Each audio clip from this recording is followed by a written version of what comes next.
Okay guys, Robert Gillespie here with Tilted Flash.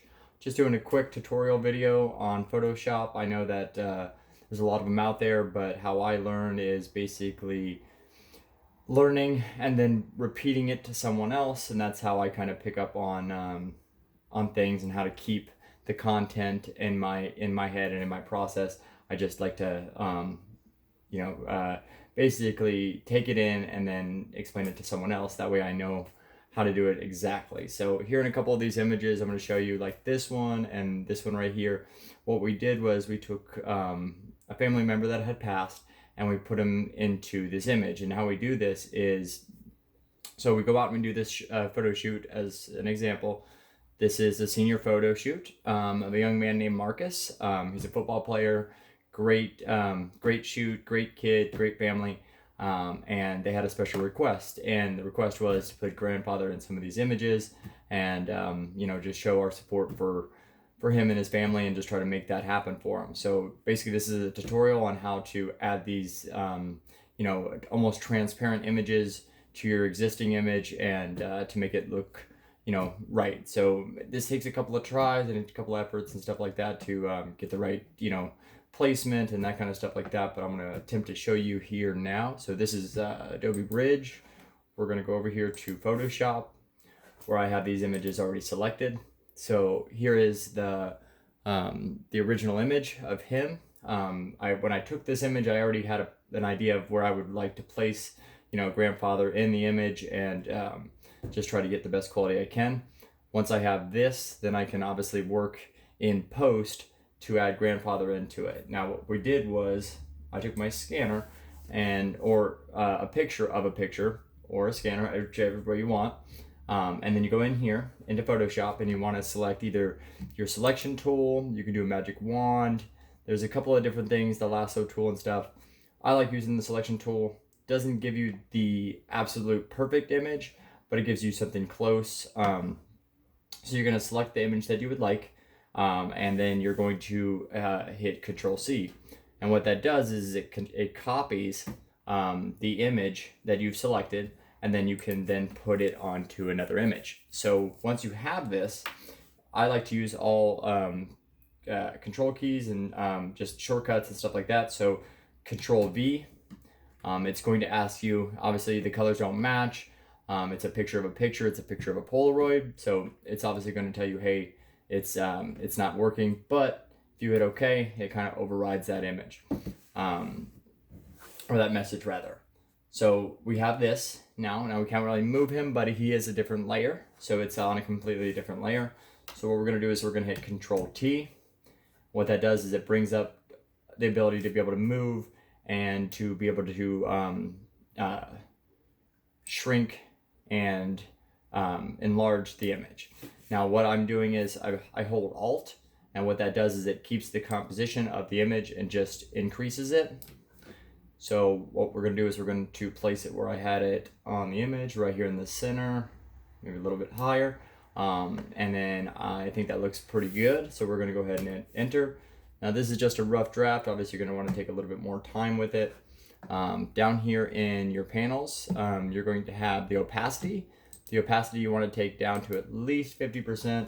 Kind of gives you that where you can see the background and that kind of stuff. So what we're going to do is we're going to get a little bit bigger, and we're going to see how it worked out. Okay, so to me that looks pretty good, but we want to get rid of these real sharp edges, stuff that doesn't, that looks, unnatural. So what we're going to do is we're going to create a layer mask. Now what that does is it creates a mask over your layer, and then you can then bring the original image forward. So what we're going to do is we're going to do brush tool right here, and then we're going to make sure we're on black. We're going to make sure the opacity is close to 100 if you feel comfortable, but it doesn't have to quite be that high. Now we're just going to lightly brush over the image where we want all the lines to go away that are a little unnatural, and we're just going to kind of go around the edge like that, kind of fade it out, and that gets rid of the real sharp edges. What you don't want to take too far obviously if you take too much and you go across, obviously it's going to bring out this. So we don't want to do that. We want to just go through and be meticulous. Obviously it's going to take a little bit of getting used to. Practice makes perfect. And like I said, I'm just doing a quick tutorial on how we did, how I did this. So I'm just going to go around the edge like this, kind of fade them out, get rid of anything that was selected that we might not have seen, and just, go around and make sure that it's nice and cleaned up. And so we have a rough idea of what we want. We're not trying to get rid of him, we're just trying to get rid of the rough lines that make it look unnatural. So, and then what we're going to do is we're going to play with the opacity a little bit on the brush tool. We're going to take it down to, say, 15-16%, and we're going to just fade out a little bit of the real bright spots. And what this does is it just brings that lower level, or that lower layer, the background layer, and it's just going to bring it through. So we're not going to do it everywhere, especially in the face. We don't want to lose detail. We just kind of want to make it, look transparent. And what I like to do is I always like to come back out of the image a little bit and see if we can kind of get it to look a little bit better. You're just going to keep going over with the brush tool until you have your desired image. And then basically in the end, it should look like this. Down to here, and open this.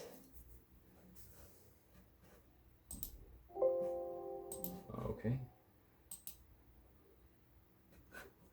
Oh, I'm sorry, I drew from the wrong one. Okay. And so I had it a little bit bigger and a little bit, cleaner, took my time, made sure everything was decent. And this is your final product. So basically, when we go back into what we were at, you have the layer mask, you have the alternative layer with grandfather on it. And like I said, if you do too much or do too little, you can always increase or decrease the opacity and he'll come back, and he'll fade out if you take it away. So with that being said, that's basic how you add something. And if you have it like this and you want to move him, you can always hit Control T and you can move it to a different place. Just mind you that anything that you had done will follow it, whatever's on that layer. And then what I like to do is I like to combine all the layers down into one, and then work from there at the very end. So I hope this helps, and I hope you guys got something from it. Like I said, I'll put this link into YouTube and into the groups that I am on Facebook, and hopefully this brings something for you. I'd like to do more tutorials in the future. Like I said, it helps me as well as it helps you guys, I hope. I do this for people because I feel like that it it gives them some kind of sentimental value to the image. It brings people together, and it also adds history to the photograph. Obviously grandfather meant a lot to him, a lot to his mother, and they want to put it into a special moment. So I hope you guys got something from this, and thank you for choosing the Tilted Flash. You guys have a good day.